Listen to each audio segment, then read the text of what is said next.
හොඳට කන් දෙක ඇහෙනවනේ තාම. බුද්ධ කියන වචනය මේ ලෝකේ හරි දුර්ලභයි. මේ අම්මලා තාත්තලා සේරටම ඒක හොඳට අහන්න පුළුවන්. බුද්ධ කියන වචනේ කනට හොඳට හුරු කරගන්න පුළුවන්. පව පින කුසලය අකුසලය අහලා දැනගන්න පුළුවන්. මේක හරි මේක වැරදි කියලා තේරුම් ගන්න අපේ කන් දෙක හොඳට ඇහෙනවා. පින්නතුන් හිතනවද සේරගෙම කන් ඇහෙනවා කියලා? සේරටම කන් ඇහෙන්නේ නැහැ. දැක්ක පමණින් බුද්ධාලම්බන ප්‍රීතිය ඇති කරගන්න මේ පල්ලෙහින් එනකොට ධාතු මන්දිරයේ තේවාව ඇහෙනකොට ධාතු මන්දිරයේ පේනකොට මේ තෙල් මල් සුවඳ එනකොට පඩියට අඩිය තියනකොටම බින්නතුනේ හිත නිවෙන්න. දැන් කියමු බලන්න තියෙන අඩුපාඩුව. මේ දුටු දැක්ක භමණින් සත්‍තා මාත්‍රය ඇති කරගන්න විතරයි තියෙන්නේ. දුටු දැක්ක පමණින් හැඟීම් පහල කරගන්න විතරයි තියෙන්නේ. අඩුම තරමේ මේ මනුෂ්‍ය ආත්ම භාවය තුල අපිට පුළුවන් වෙන්න ඕනේ. අර මං ඉතින් අවසරගේ පන්සලම ගන්නම්. පල්ලෙහින් එනකොට දැක්කලා සාදු කියන්න. අවසරගේ තිබ්බ ලොකු බලාපොරොත්තුවක් මේ ධාතු මන්දිරය හදන එක විවෘත කරන එක. මමත් මේ පින්කමට වැඩි අය දානෙට ඒක බොහොම උජාරුවට කරපු උත්සවයක්. පින්නතුනේ දැන් කවුරු වෙනුවෙන්ද මේ ධාතු මන්දිරය සකස් කරලා තියෙන්නේ? මේ තමයි බුද්ධවත කරන බුදුහාමුදුරුවෝ. නැත්ති මේ සරණං අඤ්ඤං බුද්ධෝ මේ සරණං වරං. අපිට බුදුහාමුදුරුවන්ගෙන් තොර සරණක් නැහැ. මේ කියන පණිවිඩය තමයි මේ අපේ අවසර මුළු ලෝකෙටම දීලා තියෙන්නේ.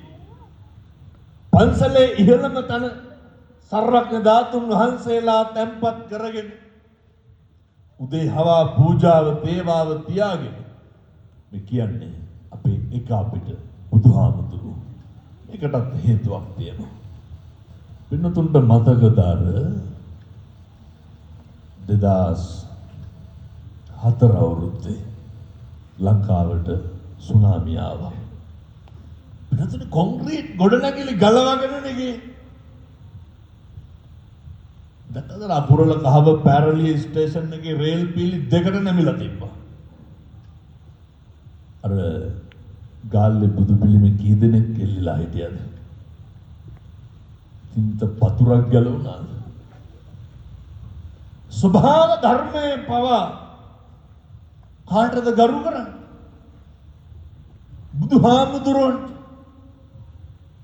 ඒ වගේ අත්දැකීම් වෙනතුනේ ඕන තරම් තියෙනවා.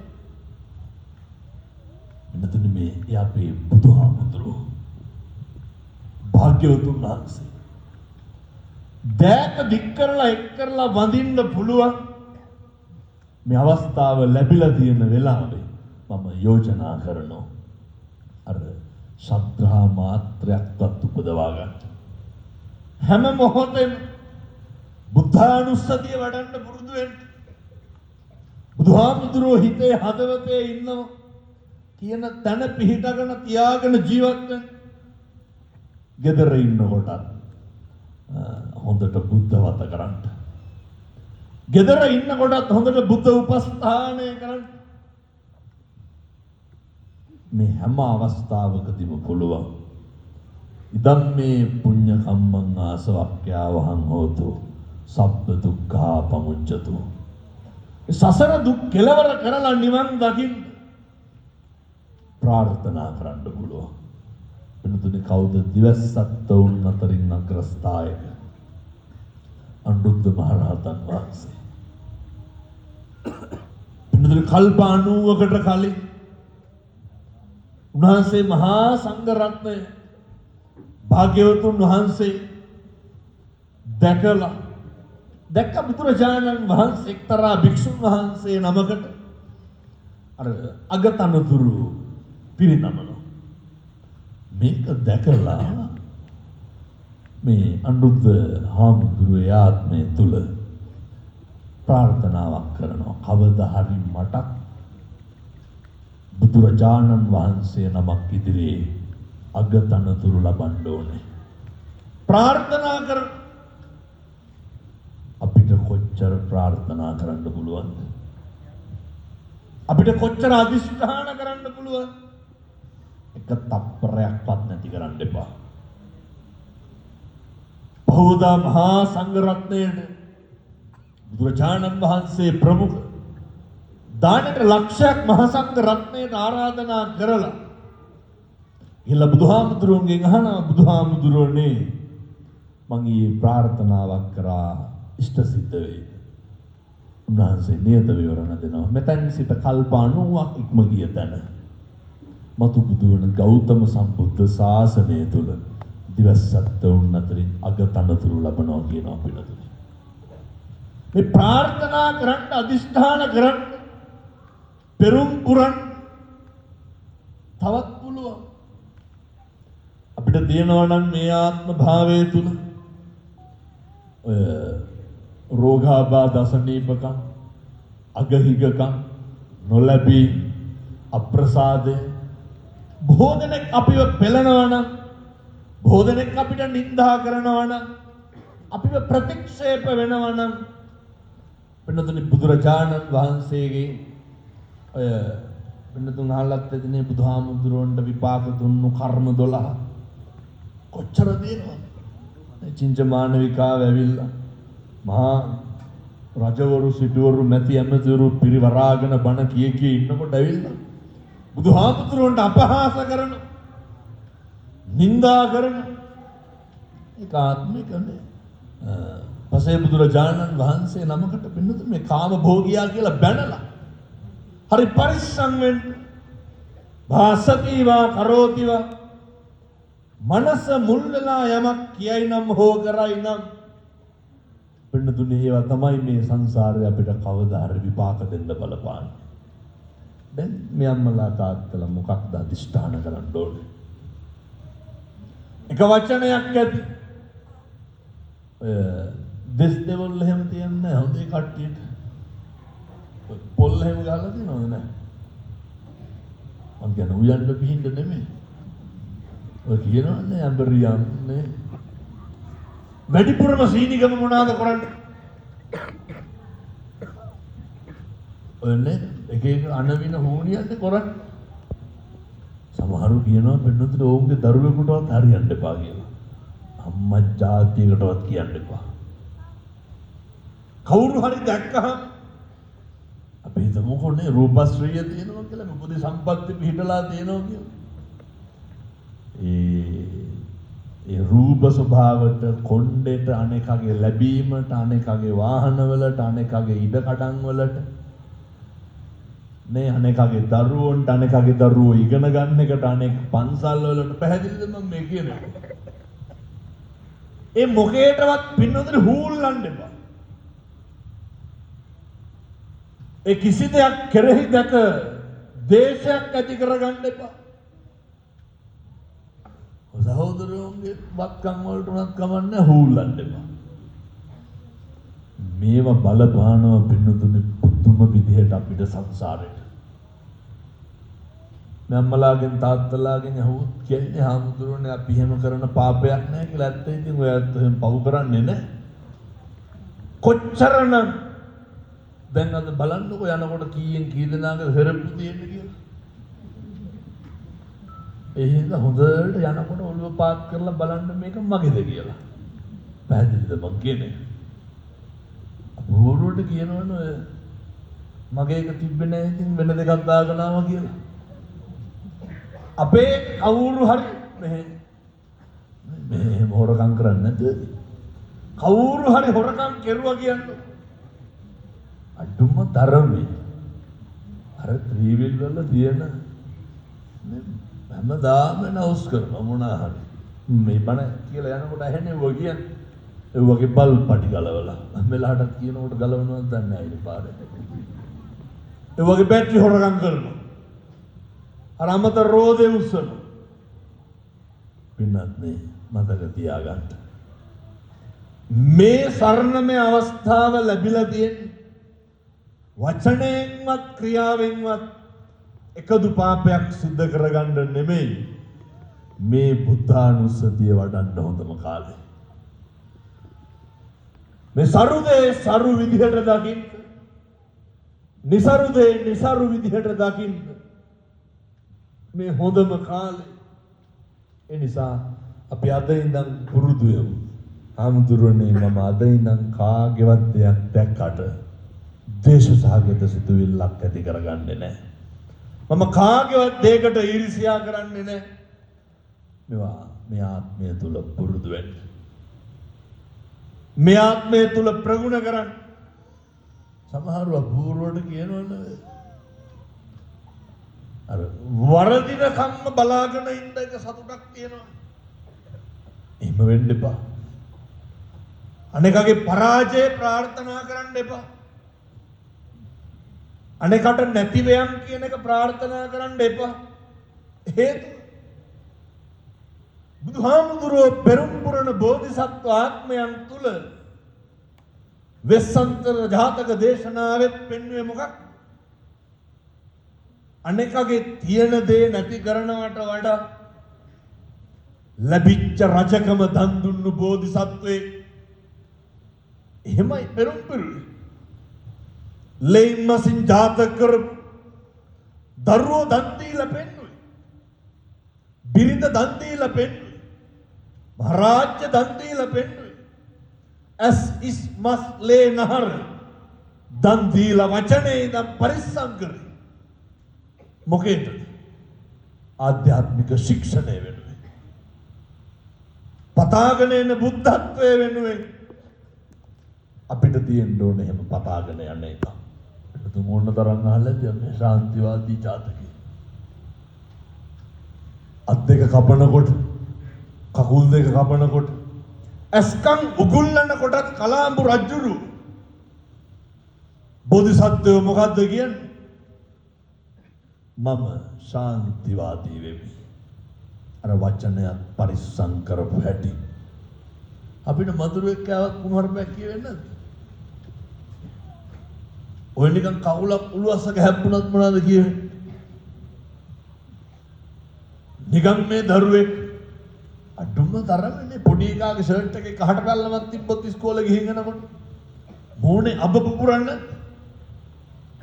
හැන්දෑවේ වැඩ ඇරලා යනකොට ඔය හැන්දෑවේ තියනවද නේ වැඩ ඇරලා යනකොට දරුවෝ ඉස්කෝලේ ගිහින් එනකොට හිනාව පිරිච්ච සෙනෙහස පිරිච්ච ගෙදරක් බිරිඳක් තාත්තා කෙනෙක් පවුලක් තියෙනවා. සමහරු කියනවා නාමතුනේ කරපු දෙයක්වත් නැහැ කියපු දෙයක්වත් නැහැ බුම්මගෙන ඉන්නේ කියලා. පිටුතුනි මේ වචනේ ඉඳන් රැකෙන්න ඕන කියන එකයි භාග්‍යවතුන් වහන්සේ පෙන්නේ. වචනේ ඉඳන් පරිස්සම් වෙන්න ඕන කියන එකයි උන්වහන්සේ පෙන්වන්නේ. ඒ නිසා අපි අද ඉඳන් අදිෂ්ඨාන කරගන්න ඕනේ. ආමුදුරෝනේ මිම්මනතනම් කවදාවත් මං කුණු හරපයක් කියන්නේ නැහැ කියලා. පැහැදිලිද අපේ අම්මලාට තාත්තලාට මං කියන්නේ. අදිෂ්ඨාන කරගන්න. අද ඉඳන් කිසි කෙනෙකුට ආමුදුරෝනේ මම තෝ කියලාවත් ද්වේෂයෙන් කියන්නේ නැහැ. වෙනදුනි මේවා මෙහෙම හිත අදිෂ්ඨාන කර මේ පිළිවෙත් පුරන්න පුළුවන් මොන ආත්මෙද? මනුෂ්‍යාත්ම භාවය තුල අපේ තාත්තලා හොඳට මතක තියාගන්න. අපේ තරුණ දරුවෝ හොඳට මතක තියාගන්න. ගෙදර දොර ඉන්නකොට ගැටෙනකොට ගනුදෙනු කරනකොට කටයුතු කරනකොට නිරන්තරයෙන්ම තමන්ගේ සිහිය පිහිටුවා ගන්න. හරි පරිස්සම් වෙන්න මගෙන් වචනයක් වරදී කියලා. මෙහෙම කියන්න හේතුවක් තියෙනවා. ඔහොම වැරදුනාට පින්දුනේ ඒ වැරදෙන එකේ ඒ පාඩුව භුක්ති විඳින්න ඕන කවුද? ඔක අපි විඳින්න එපැයි.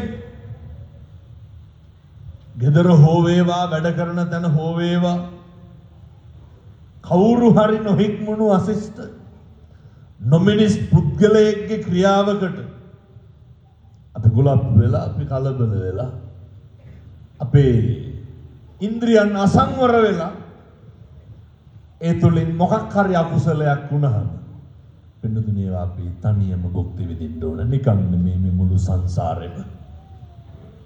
ඒ නිසා ඔය ගම්වල ඉන්නවනේ මේ අසනීප දරුවෝ එහෙම ඉන්නව නේද ඔය නේ ඔය ඇවිදිනවා හැමතැනම මම ඕන තරම් එහෙම දැකලා තියෙනවා. උසුළු විසුළු කරන්න යන්න එපා. මිනිස්සුන්ගේ අඩුළු හුඩුකම් වලට සමච්චල් කරන්න එපා. මිනිස්සුන්ගේ නැති බැරිකම් වලට අපහාස කරන්න එපා. මිනිස්සුන්ගේ නොදැනුවත්කම් වලට ඒවා බයිට් කරන්න යන්න එපා. මේවා දැන හෝ නොදැන අපි කරන මහා බරපතල අකුසල් වෙනදුනේ. මිනිස්සුන්ගේ ශරීර අඩුපාඩු වලට මිනිස්සුන්ගේ උත්පත්තියෙන් එන රෝගාබාධ වලට බොහෝ දෙනෙක් කියනවා හාමුදුරුවනේ ඕවා සේරම කොහොමද ඉවසන්නේ? කේන්ති යනවනේ කියලා. නේද? ඕනම එකක් ඔයත්තන්ට සීමාවක් තියෙනවනේ. මම පොඩි කාරණයක් කියන්න. ඔයත්තුන්ගේ ගෙදර කාටද වැඩිපුරම යකු යනවා කියන්නේ මේ කේන්තිය. ඔහොම බණහන ගමන් කල්පනා කරා. දැන් මොකක් කරන්නේ? අපේ ගෙදර අහවලාට කේන්ති යන්නේ කියලා. ඒ කේන්ති යන කෙනාට මම මේ කියන්නේ සමේ සියලු දෙනාම මිම්මනත කවදාවත් කාගේ හරි දෙයකට අපිට කේන්ති යනවා නම් බලන්න ඕන දෙකක් තියෙනවා. එක ඒ මනුස්සයා දිහා බලන්න ඕනේ. ඒ මනුස්සයා කියන එක දිහා බලන්න ඕනේ.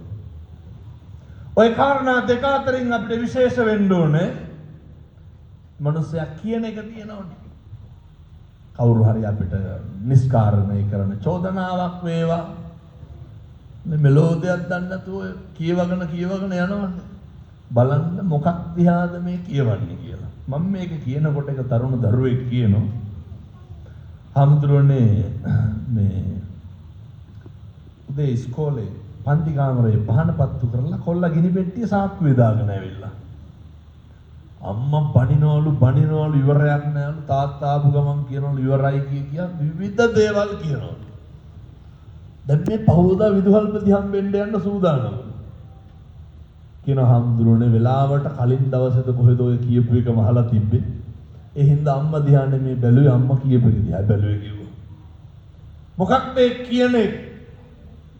ඒක නොදැනුවත්කම මත කියන එකක් නේ. ඒක අනවබෝධයෙන් කියන එකක්. ඒක නොදැනුවත්කමින් කියන එකක්. ඒක වැරදි වටහා ගැනීමකින් කියන එකක්. මම මේ කියන එක හොඳට මතක තියාගන්න. මිනිමරුන් ඇති වෙන ඒවා නවතිනවා. ගහ මරා ගන්න ඒවා නවතිනවා. ඔය මමත් දැක්ක බහුවේ දවස්වල ඊයේ පෙරේදා කවුද රහදාම් බල්ලා කෙනෙක් ඉන්නවන්නේ දැස් පේන්නේ. මට බයිනවා බල්ලා කියලා.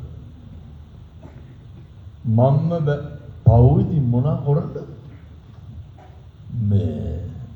මෙව ඇහිලවත් හැදෙනවනම් ලොකු දෙයක්. ඒ කියන්නේ ඒ මිනිස්සු පව්. ඒ නොදැනුවත්කම. ඒ අනවබෝධය. මොකක් හරි සංසාරයේ අකුසලයකට යමක් තේරුම් ගන්න බැරිකම. ඒවට අපි මොකද කරන්න ඕනේ? මෙත් සිතින් අනුකම්පා කරන්න ඕනේ. එතකොට ඇති වෙන්නේ අනුකම්පාව. මම මේ කියන්නේ මගේ පුද්ගලික අත්දැකීම. වෙනතුන් දකින්නේදී මට ඔය කියනේවා. මේ සමහර නීතිඥ මහතුරු කියලා දෙන හාමුදුරුවනේ මේ දැන් නම් මේ එක යන්ත්‍ර වාසියක් යවු. වෙනතුන් මේ නොදැනුවත්කමට අපි මොකද කරන්න ඕනේ? ඒ අනවබෝධයට යත්තන් ඒකට අනුකම්පා කරන්න ඕනේ. පුරුදු වෙන්න. එතකොට කවදාවත් කියන්නේ මේ පුද්ගලිකව අත්දැකපු එකක් කියන්නේ හෙට ඉඳන් කරලා බලන්න. කවුරු හරි අපිව සැක කරන මේ ගෙදර හෝ වේවා රැකියාව කරන තැන හෝ වේවා කුලප්පුණම් වෙන්න යන්න එපා. කලබල වෙන්න යන්න එපා. ඒ කියන දේ ඒ කරන දේ දිහා බලන්න පුරුදු වෙන්න. එතකොට පුළුවන් පුළුවන් වෙනවා ඒ ඇත්තන්ට අනුකම්පා කරලා මේවා මෙත් සිතින් දරා ගන්න. එතකොට පුළුවන් වෙනවා අපි ප්‍රාර්ථනා කරන්න ඕනේ ඇත්තන්ගේ අනවබෝධය මිදෙන්න ඕනේ කියලා. ඒක මොකක් හරි රෝගයක්. අන්න එහෙම උදවියට කවදාවත් උසුළු විසුළු කරන්න යන්න එපා. එහෙම උදවියට කවදාවත් වෛර කරන්න යන්න එපා. හේතුව ඒවා බරපතල අකුසල් වෙන්නතුනේ. සමහර දරුවෝ ඉන්නවා සේරටම ඉගෙන ගන්න පුළුවන්. මම මේවා මේ දැකලා තියෙනවා හරියට දහම් පාසල් වල හොඳේ. මට මේ බණවලට කියන එක නෑ මම මේ කියලා තමයි යන්නේ. මේ දහම් පාසල තියෙනවද? පුදුම විදිහට දහම් පාසල් ගුරුවරුන්ට බයිනවා. අපි හිතමුකෝ දැන් භක්ති ගීත එහෙම තියෙනවන්නේ. ඔකට ඉතින් දානවා නම් මුළු දහම් පාසලම දාන්න ඕනේ. ඇයි? අපූර්වට කියනවා එවුන් ලුදාගෙන තියෙන. කාටද මේ කියන්නේ? ගුරුවරුන්ට. ඔය තරඟවලට දානවනේ. මේ එවුන්ට ඕනේ ලුදාගෙන තියෙන. අස් කරනවා පින්නතුනේ ශිෂ්ට නායකකම මෙහෙම නැද්ද? ඔය සමහර දහම් පාසල් වල මේ දායකම් බව නැති කරගන්නවා මොකේද? ශිෂ්‍ය නායකවට. ඔය එක අම්මගෙන මං කියනවා තමන්ගේ දරුවෙක්වත් හැල්ලු කරන්න එපා. ඔය වගේ ධර්මශාලාවේ දැන් අර ළමයි ඔය තෑගි උත්සව නටනවා හින්දු කෙනෙක්ව කරනවා. මම මේ වගේ කෙලවරේ ජනේලයක් ගාව හිටියේ. අර අම්මා ඇන්න පොඩි එකාට. ඇන්නලා කියනවා තොට තමාවලු බැරි. ඇයි? අර කවුරු හරි ළමයෙක් එනවුස් කරනවා. දහම් පාසලේ 1000ක් හිටියාම 1000ට වෙනවුස් කරන්න බෑනේ. අර කොල්ලට බයිනවා තොට බෑලු. අර පේනව නේද සිත්වල තියෙන ඒවා. ඒ කොල්ලට බැරිකම නෙමෙයි. අර වෙන දරුවෙක් ඒක කරන එකේ ජෙල තියෙන්නේ. ඒක උහුලන්න බැරිකම තියෙන්නේ. ඒ කරලා යනකොට අපිට වඳිනවා නළල මහ පොළොවේ උඩලා. මෙහෙම තේරුමක් දෙනවා.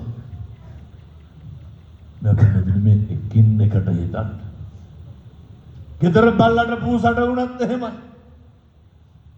අපූර්වට සත්තුන්ට ආදරේ කරුණාවන්තයි. බැරි වෙලාවත් දැන් යනකොට පූස හාල් මැස මුල වතුර ගහ ගහ හිටියොත් එහෙනම් මොකද වෙන්නේ? හාල් මැස හතරක් කකයිද? අරකට සුමානයකට බත් නැන්නේ ගෙදර. කරුණාව පහල වෙනවා. කණ්ඩ බැරි මේ හම්බ කරගෙන කණ්ඩ බැරි හින්දා හොයාගෙන ගන්න. වෙනතුනේ මේ හැම තන්නේ පිටලා තියෙන්න ඕන මේ අපේ ගුණයක් කියන ඒවා. මේ නොදැනුවත්ව සිද්ධ වෙන පාප කර්ම. දැක්කදර අවුකන විවිධපුර කලාව පැත්තේ ඉබරද බල්ලෝ 12 දෙනෙකුට මේ වහ දීලා මරලා. ඔය බරපතල පාප කර්ම පින්නතුනේ. මම දැක්ක සමහර ඉතින් බල්ලෝ ඉන්නවනේ බයිසිකල් වල මෙහෙ පැත්තේ තියෙනවා පන්නනේ උන් බයිසිකල් වල යනකොට නැද්ද? බයිසිකල් යද්දි පන්නනවා. ඒක තරුණේ දාලා තියෙනවා. අර කොල්ලක් අරගෙන ගිහිල්ලා දත් කැඩෙන්න ගහලා බල්ලට. ඒ තිරිසන් ආත්මේ ඉපදිලා තියන්නේ ඇයි? ඒ තමයි අකුසල කර්මය. සාමාන්‍යයෙන් බල්ලු බුරනවා. ඔදම බල්ලොන්ගේ රැළේ යන කාලෙට එහෙම මට ඇහිලා තියෙනවා පිටුතුනේ අපේ පන්සල කිට්ටුවක් ගෙවල් තියෙනවා. රාත් 12ට විතර 25ක් එකට බුරන්න පටන් ගන්නවා අන්නේ උඩු බුරනවානේ. පළවෙනි පාර දෙවෙනි පාර බල්ලා තුන්වෙනි පාර දොර පොල්ලක් තරම් එළියට එන්නේ නැද්ද? කුණුහරුප එකයිනේ. බල්ලු බුරනවා ඒක බල්ලාගේ හැටි. බල්ලු බුරන්න දු කතා කරන්නේ. පින්නතුනේ මේ සත්තු වෙලා ඉපදිලා ඉන්නේ සංසාරේ පාප කර්ම කරපු හින්දා. බල්ලොන්ට තඩි ගහලා අපි මොකටද පව පුරව ගන්න? මේ විදිහට පින්නතුනේ හැම එකක්ම බලන්න ඕනේ. දැන් මේ අද පන්සලට එනකොට සේරම සෙරප්පු ගේට්ටුව ගාවින් ගලවලා දායි. මෙලාට ගහලා ඇතිව පල්ලෙන් මල් පඳුරු අද සේරම. පන්සලට අඩිය තියෙනකොට පළවෙනි වැලි කැටේ පෑගෙනකොට අපිට මතක් වෙන්න ඕනේ මම මේ යන්නේ බුද්ධ රත්නයේ වැඩ ඉන්න භූමියට. සතෙක් සිව්පාවෙක් දැක්ක දුටු පමණින් මතක් වෙන්න ඕනේ. මේ සංසාරේ පව් කරලා මෙහෙම ඉපදෙච්ච සත්තු. මේ සංසාරේ අකුසල් කරලා මෙහෙම ඉපදෙච්ච සත්තු. සතා සිව්පාව සර්පයා දැක්ක පමණින් සංසාරේ තියෙන බය ඇති වෙන්න ඕනේ පින්නතුනි. අඩුම තරම ඔය කිරිහට්ටියකට වතුර ටිකක් හරි දාන්න පුළුවන් එකම ආත්මය මොකක්ද? මනුෂ්‍යාත්මය. සත්තුන්ට කණ්ඩ බත්තහුරක් හරි ලෑල්ලකට හලන්න පුළුවන් මොන ආත්මයද? අපිට පුළුවන් වෙන්න ඕනේ. මට මෙහෙම කරගන්න පුළුවන් වුණාට සත්තුන්ට මෙහෙම බෑනේ. මේවා හොඳට හිතන්න පුරුදු වෙන්න. අපි නොදැනුවත් අපේ ආධ්‍යාත්මයේ පිරිහෙන තැන් එමටයි. මේ සේරම හරියනවා. මේ සේරම ගැලපෙනවා.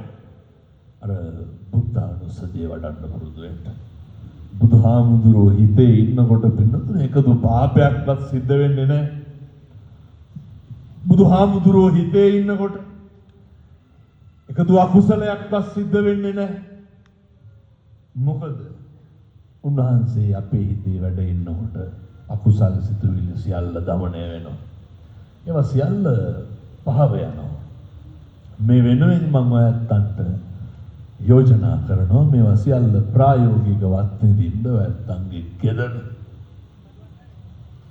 ගෙදර ඉන්න පින්නතුනේ උපරිම 6 දෙනෙක් ඇතිනේ නේ. කොහොම කල්පනා කරන්න අපේ ගෙදර කී දෙනෙක්ද ඉන්නේ කියලා. ලොකු පිරිසක් ඉඳලාද සැනසීම නැත්තේ පොඩි පිරිසක් ඉඳලාද සැනසීම?